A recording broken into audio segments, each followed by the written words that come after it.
ആണും പെണ്ണും ഒന്നിച്ചിരുന്ന് മിണ്ടിയും പറഞ്ഞും ഭക്ഷണം കഴിക്കുന്നത് പോലും എന്തൊക്കെ മറ്റേ കണ്ണുകൊണ്ട് കാണുകയോ അതിനെ അശ്ലീലമായിട്ടും ലൈംഗികതയായിട്ടും മറ്റെന്തൊക്കെ ചിന്താ വികാര വിചാരത്തോടെ ആഖ്യാനിച്ചും വ്യാഖ്യാനിച്ചും 2 ദിവസമായി സഖാക്കളുടെ പ്രൊഫൈലുകൾ കൊണ്ടാടുകയാണ്.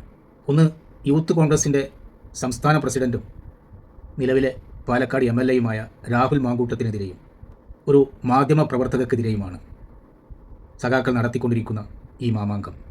കമ്മി സഖാക്കളുടെ പ്രൊഫൈലുകളിലൂടെ വീഡിയോ ആയിട്ടും പോസ്റ്റുകളായിട്ടും കമൻറ്റുകളായിട്ടും കുറിപ്പുകളായിട്ടും ഒക്കെ ഇന്ന് പുറത്തു വന്ന് കാണുന്നത് കണ്ടാൽ ഒന്നിച്ചൊരിടത്തിരുന്നു കൊണ്ട് ഭക്ഷണം കഴിച്ചു ഗർഭമുണ്ടായി ആ ഗർഭം കലക്കിയ ഗർഭം കമ്മികൾ കുടിച്ചു എന്ന് തോന്നിപ്പോകും. എന്നാൽ ഇവരുടെ മൂത്ത സഖാക്കൾക്കൊന്നും ഇത്തരത്തിൽ പ്രചരിപ്പിക്കുന്ന ഈ ഒരു പ്രചരണത്തെക്കുറിച്ച് ഒരക്ഷരം മിണ്ടാനില്ല.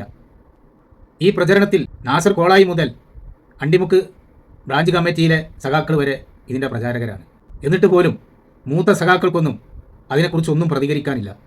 എന്നാൽ സ്ത്രീ പുരുഷന്മാർ ഇടകലർന്നുകൊണ്ടും കൂടിച്ചേർന്നുകൊണ്ടും വ്യായാമത്തിനായി മേക്സവനായാലും ലഹരിയെ തുരത്താൻ സുംബ ഡാൻസിലൂടെയായാലും കൂടിക്കലർന്നും ഇടകലർന്നും ചെയ്യുന്നത് ശരിയല്ല എന്നൊരു പണ്ഡിതൻ പറഞ്ഞാൽ ആ പണ്ഡിതനും ആ പണ്ഡിതൻ്റെ സമുദായവും ആ പണ്ഡിതൻ്റെ വിശ്വാസ പ്രത്യായ ശാസ്ത്രവും ഒക്കെ പിന്നെ 6-ാം നൂറ്റാണ്ടിലെ പ്രാകൃതമായി. ഏതായാലും ആ തരത്തിലൊക്കെ പ്രചരണം നടത്തുന്നവൻ്റെ പേരാണ് CPIM. ഏതായാലും സഖാക്കളോട് ഒരു കാര്യം ഓർമ്മപ്പെടുത്തുകയാണ്, ഗർഭമുണ്ടായി ഗർഭം കലക്കി എന്നൊന്നും ഉറക്കെ പറയല്ലേ. നമ്മുടെ മരിച്ചുപോയ അച്യുതാനന്ദൻ്റെ ഇഷ്ടവിഷയമാണ്. ആ വെണ്ണീറ്റും കുയ്യിൽ നിന്ന് ആ വെണ്ണീരും തട്ടി ചാടി എണീറ്റ് അദ്ദേഹം ചാടി വന്നേക്കാം. എന്തിനാ സഖാക്കൾ ഇതൊക്കെ പറയിപ്പിക്കാൻ നിൽക്കുന്നത്?